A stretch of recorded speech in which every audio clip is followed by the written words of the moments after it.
Hello everyone, and welcome back to the Roy English Podcast. I'm Roy. And I'm Lily. It's great to be here with all of you today. Today we're tackling a topic that I think many of us can relate to, being busy. We all say I'm busy, but English has so many more natural and powerful ways to express it. That's right. If you're tired of just saying I'm busy all the time, then this episode is for you. We're going to teach you 8 fantastic phrases to describe being extremely busy, overwhelmed, or having a lot on your plate. These phrases will help you sound much more fluent and precise in your conversations, whether you're talking with friends or in a professional setting. You can find today's vocabulary list in the video description below, so you can review them later. Let's dive in and transform how you talk about your busy life. Roy, are you ready to get started? Our first phrase is swamped. When you say you're swamped, it means you're overwhelmed with too much work or too many things to do. Almost like you're in a swamp and can't move. That's a good image, Roy. It really paints a picture of being stuck. So if someone says, I'm completely swamped with reports this week, what does that tell you? It means they have so many reports to write or deal with that they feel overwhelmed. They're probably working extra hard to finish them all. Like our second example, the customer service team is swamped with calls after the new product launch. Exactly. The new product probably made a lot of customers call, so the team is super busy. It's a very common situation. And sometimes it's not just about work tasks, right?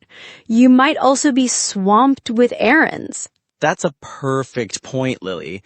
If I tell a friend, sorry I didn't reply sooner, I was swamped with errands, it means I had too many small tasks like shopping, picking up dry cleaning, or going to the bank, and they took up all my time. So whether it's work or personal tasks, swamped is a great way to say you're overwhelmed with a lot to do. Next up, we have snowed under.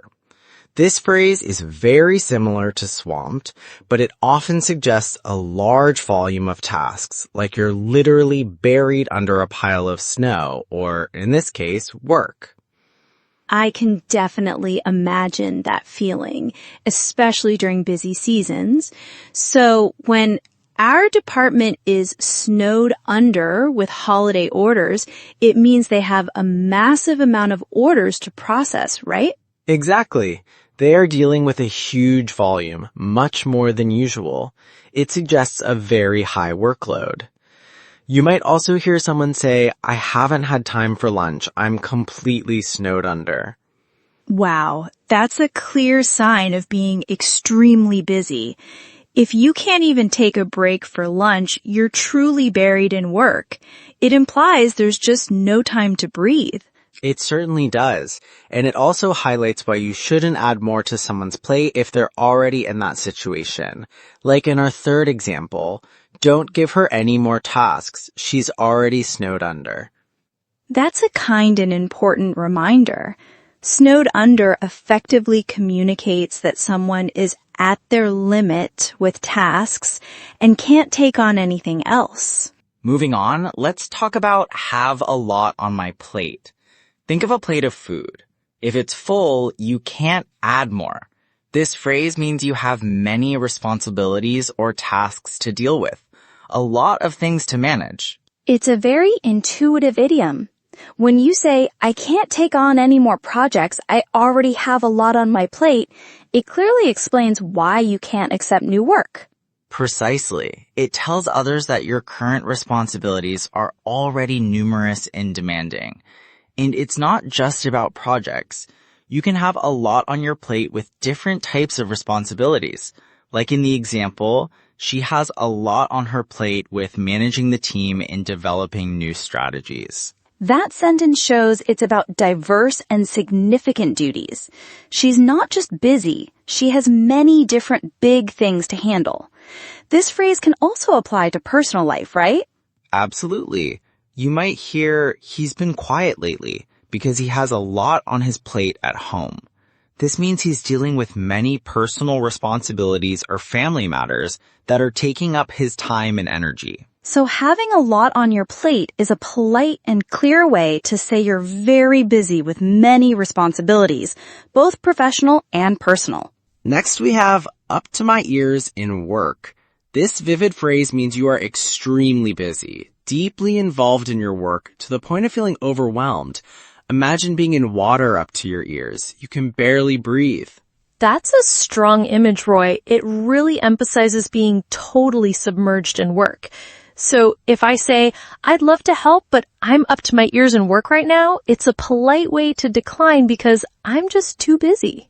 Exactly. You're communicating that you're beyond your capacity to take on anything else.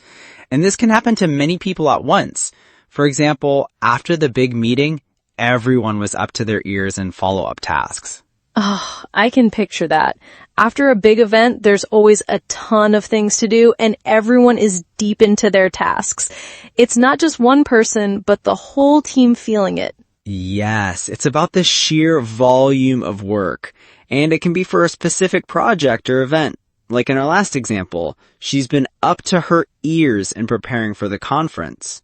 That tells us she's been completely consumed by conference preparations, maybe working long hours and focusing intensely. Up to my ears clearly signals extreme busyness. Now for spread too thin. This phrase describes a situation where you have too many responsibilities or commitments, so you can't give enough attention or energy to any single one. It's like butter on bread.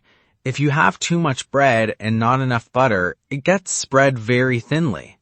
That's a great analogy. It explains the feeling perfectly. So when someone says, I feel like I'm spread too thin trying to manage 3 different projects at once, they mean they can't do their best on any of them. Precisely. Their focus and effort are divided, leading to a potential drop in quality or increased stress. This can also happen in personal life, not just at work. For instance, if you take on too many volunteer roles, you might find yourself spread too thin. That's a good warning. It's important to know your limits so you don't overcommit and end up unable to contribute meaningfully to anything. And this phrase isn't just for people, right? It can apply to resources too? Absolutely. Our third example shows this. Our resources are spread too thin across too many departments. This means the company's money, people, or equipment are being used in too many places, preventing any single department from having enough to excel. So, spread too thin means you or your resources are stretched across too many areas, making it hard to perform effectively in any one. Let's move on to juggling multiple tasks. Think of a juggler in a circus, keeping several balls in the air at once. This phrase means you're managing or dealing with several different activities or responsibilities at the same time, often requiring skill and effort. That's such a dynamic image. It suggests a high level of coordination. So when we say, as a working parent, she's constantly juggling multiple tasks, it implies she's managing her job, childcare, household duties, and more all at once. Exactly. It highlights the demanding nature of handling many things simultaneously. It's not just about being busy, but actively managing diverse responsibilities. Someone in a professional role might also be skilled at juggling multiple tasks to meet deadlines. That's a great compliment for a project manager. It means they are efficient and capable of handling various aspects of a project to ensure everything gets done on time. It's a key skill in many jobs. It certainly is, but it also points out a common challenge, as our third example shows.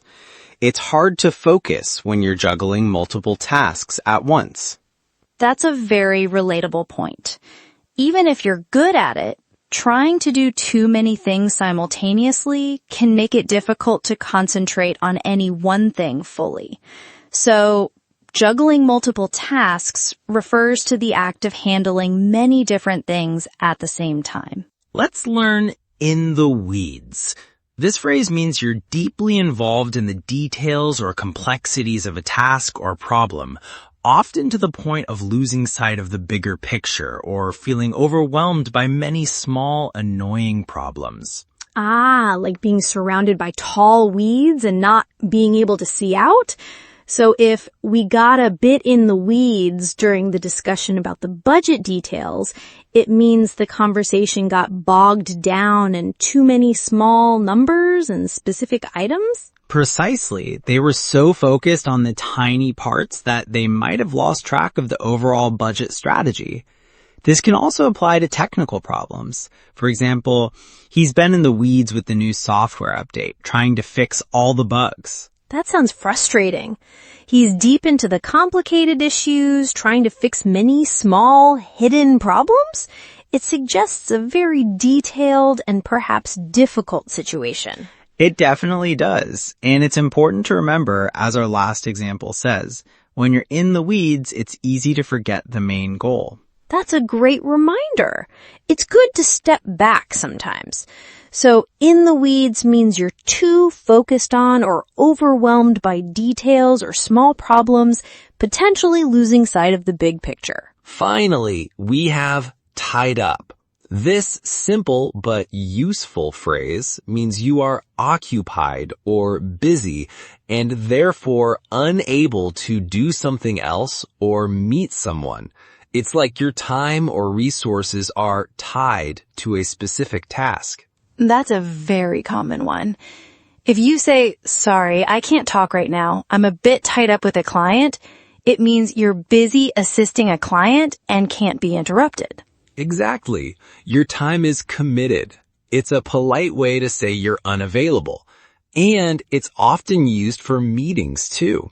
The manager is tied up in a meeting until 3 p.m. So, if the manager is tied up, you know they are unavailable because they are busy in that meeting. It's a good way to explain why someone isn't free.